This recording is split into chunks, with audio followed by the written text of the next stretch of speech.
So quickly, I'm gonna begin with chopping up my vegetables. So here I've taken some carrots, some onions, I've also chopped some beans, and the thing you don't have to chop are some peas. Okay, so now I've taken some pre-boiled potatoes which I kept unpeeled overnight in the refrigerator. And now it's very important to keep your potatoes in the refrigerator for a minimum of 6 hours. Alright, so I'm gonna keep all my vegetables in a separate bowl and keep all the vegetables in hot water for about 10 minutes. Now this will really help the burger patty to have a more balanced taste. In the meanwhile, I'm gonna refresh some rice flakes under running water. Now rice flakes are also known as beaten rice, pressed rice, or even poha in some places. So using rice flakes is very important as rice flakes will give more strength and volume to your burger patty and it will help to combine the vegetables with the potatoes. So when the rice flakes are soft and you're able to combine them together, that means you're done with them. At this point, I'm gonna make a particular spice mix for my burger patty. So we're gonna add some garlic powder, some turmeric powder, some mango powder, some cumin powder, some dried parsley, some paprika, and some salt.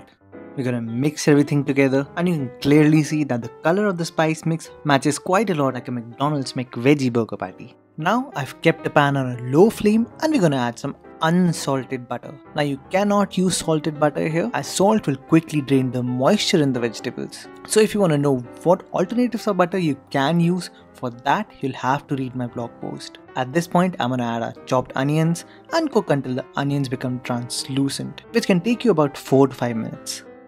Now when the onion becomes translucent, we're gonna dump in our beans and our chopped carrots and we're gonna mix everything together. We're gonna let the vegetables cook for around 2 to 3 minutes on a low flame and then add our peas. And again cook everything for around 5 minutes or until the vegetables are just a little bit soft. Finally, after 5 minutes, I'm gonna dump in my mashed potatoes and now add salt. Now as soon as you'll add salt, the potatoes will start to release the moisture and this will help everything to combine together. Then I'm just gonna add the spice mix which we made earlier, and as soon as you add the spice mix, turn the flame off. We're gonna let the vegetable mixture cool down for 5 minutes so that we can easily work with it. At this point, I'm gonna add some rice flakes and mash everything together. Now you can see that I've added no kind of starch to bind the patty. Rice flakes will do the job and combine everything together into a perfect patty.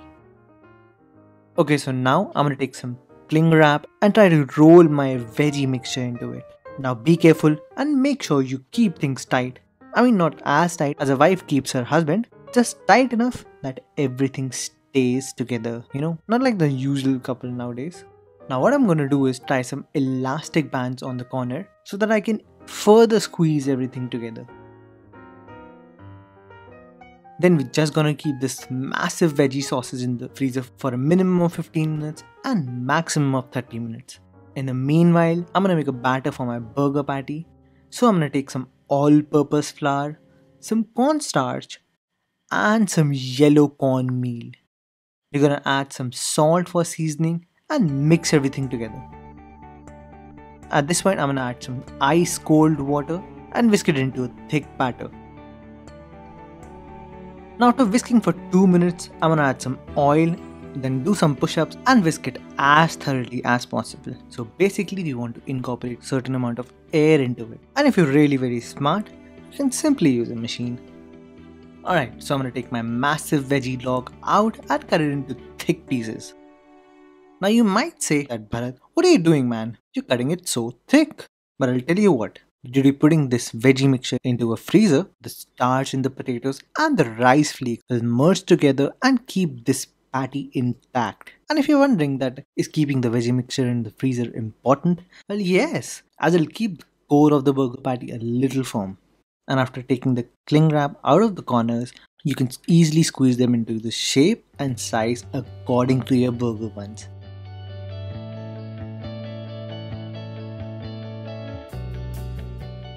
Okay, so we're gonna simply dip these patties in our batter, coat it generously on both the sides and remove the excess. Well, you know the drill. Then finally, just dump them in the breadcrumbs mixture, and if you wanna know which breadcrumbs I'm using here, then you'll have to watch my first ever video on YouTube on how to make breadcrumbs. Now you can store these patties in an airtight container for 5 days in a freezer, or you can just simply fry them at 336 Fahrenheit or 170 centigrade, which is basically on a medium flame. Well, the best oil to make the burger patties is canola oil or refined soybean oil, but you can use any other oil of your own choice, as you don't have to be so much edgy about your own McVeggie. Now we're gonna fry them for 4 to 6 minutes on one side, then flip them, then again 4 to 6 minutes on the other side, but just make sure you don't flip these burger patties a lot. So we're gonna fry them until they're golden brown or until they look like this. And yes, I know it looks quite similar, but how does it look from the inside?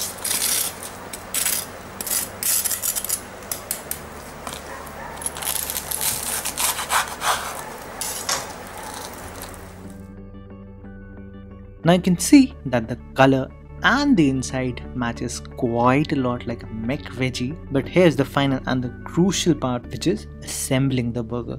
So simply, I've taken a toasted sesame bun. So at the bottom comes the burger patty, and at the top bun, we're gonna add some 100% veg mayo. Now you know where to find the list of mayo that you can use. And in the end, I'm just gonna add some moisture barrier, which is chopped lettuce. But here's a little secret. You can also add some napa or some Chinese cabbage instead of lettuce. Yes, that's true. Now just flip the top part and that's it. You're done.